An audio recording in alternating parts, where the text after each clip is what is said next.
Hello dad, आप अगर कहीं भी मुझे सुन रहे हैं ना इस वक्त, मुझे नहीं पता कि आपने क्या सोच के कौन से फ़ैसले लिए थे अपनी लाइफ में पास्ट में। और मैं उस चीज़ को गड़े मुर्दे की तरह उखाड़ना नहीं चाहती हूँ। गड़े मुर्दे की तरह उखाड़ा जाएगा तो फिर से कोई मुर्दा उखड़ के ज़िंदा हो जाएगा और फिर तमाशा शुरू हो जाएगा। तो आप खुद देख रहे हैं कि मेरा क्या हाल है। और कहीं सुन रहे हैं तो सुन लीजिए कि मैं नहीं चाहती हूँ कि मैं किसी से शादी करूँ। ये मैंने डिसाइड कर लिया है। मुझे अपनी औलाद नहीं चाहिए, किसी से नहीं चाहिए। जिस इंसान पे मैं भरोसा करके अपनी ज़िंदगी में बदलना चाहती थी, कुछ बदलाव चाहती थी, उस इंसान ने मेरा भरोसा तोड़ा, और वो भी उस वक्त तोड़ा जिस वक्त उस इंसान को ये चीज़ें नहीं करनी चाहिए थी। ये कोई बोलने या समझाने या बच्चों का खेल नहीं चल रहा है। उसने अपनी मैच्योरिटी मुझे नहीं दिखाई, वो फेल हो चुका है। या फिर कोई भी इंसान आप सोचते हो कि मुझे अपनी मैच्योरिटी दिखाएगा आके, वो नहीं मुझे डिज़र्व करता है, मैं जानती हूँ। अब कोई इंसान जब मुझे डिज़र्व नहीं करता है ना, तो मैं कॉम्प्रोमाइज़ नहीं करूँगी। मुझे जानवरों के साथ नहीं रहना है। मैं इंसान हूँ और मैं इंसान के तरीके से रहना जानती हूँ। चाहे मैं जंगल में भी चली जाऊँगी मोगली की तरह, तो भी मैं इंसान की तरह ही रहूँगी। मैं जानवरों के साथ जानवर नहीं बन जाऊँगी, या कोई मुझे जानवर बना नहीं सकता है।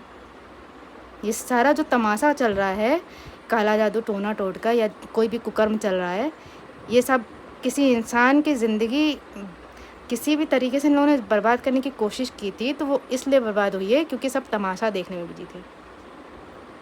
अगर फूलन देवी को कहीं पे तमाशे की तरह दिखाया जा रहा था, प्रदर्शित किया जा रहा था, अश्लील बनाया जा रहा था, नग्न किया जा रहा था, तो लोग तमाशा देख रहे थे। वो सारे मुर्दा लोग मुर्दा थे और सारे ज़िंदा लोग बुद्धिहीन थे। मैं दोनों में से कोई नहीं हूँ। मैं बुद्धिहीन वाला काम नहीं करूँगी। जितने लोग बुद्धिहीन वाला काम किए हैं करते रहें, मुझे उनसे कोई वास्ता नहीं है। मुझे उनके लिए धरती नहीं बचानी है। मुझे धरती उन लोगों के लिए बचानी है जो सच में धरती पे जीना डिज़र्व करते थे, लेकिन उनका मर्डर कर दिया गया। जो धरती सच में बचाते, इसीलिए उनका मर्डर किया गया। अगर नहीं बचा पाते, फेल हो जाते, बुद्धिहीन बने रहते ना, अपनी ज़िंदगी के लालच के लिए बुद्धिहीन बने रहते, तो वो लोग ज़िंदा होते, उनका मर्डर नहीं होता। तो आप अपने आप को देख लो, आप माँ को देख लो। मैं ऑब्वियस सी बात हूँ, आप दोनों की औलाद हूँ, तो ऑब्वियस सी बात है मैं कॉम्प्रोमाइज़ नहीं करने वाली हूँ। मैं किसी लड़के को अपनी लाइफ में नहीं आने दूँगी, चाहे वो जोंगसुक हो, चाहे वो कोई हरामजादा हो। मुझे नहीं मतलब है अब। मैं जानती हूँ ना, मैंने झेला है और मैंने डिसाइड कर लिया है। और मैंने अपने लिए टाइम सेट नहीं किया था, मैंने इन लोगों के लिए टाइम सेट किया था ना, कि 31 दिसंबर 2023 को तुम मुझसे मिलो। अगर मैंने ये टाइम डिसाइड किया है तुमसे मिलने के लिए, मैंने तुम्हें बताया, तुम्हें इन्फॉर्म किया, मैंने सारा प्रॉपर कम्युनिकेशन किया है, लेकिन तुम साले तमाशे में लगे हुए हो, तो आई डोंट केयर। वो 2026 में, 27 में, वो ज़िंदगी भर मुझसे माफ़ी मांगता रहे, मैं नहीं माफ़ करूँगी।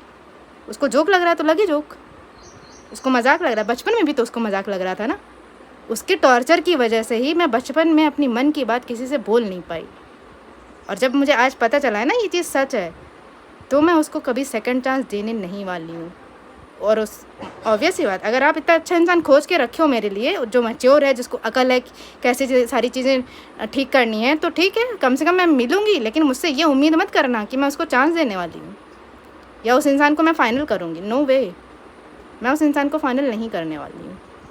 क्योंकि उस इंसान को अगर अकल है तो वो मुझे बचा ले जाएगा, मुझे यहाँ से लेके जाएगा। लेकिन अकल नहीं है, बुद्धिहीन बन के बैठ के तमाशा देखना है, तो फिर ऑब्वियस ही बात है मैं उसको राइट अवे रिजेक्ट ही करने वाली हूँ।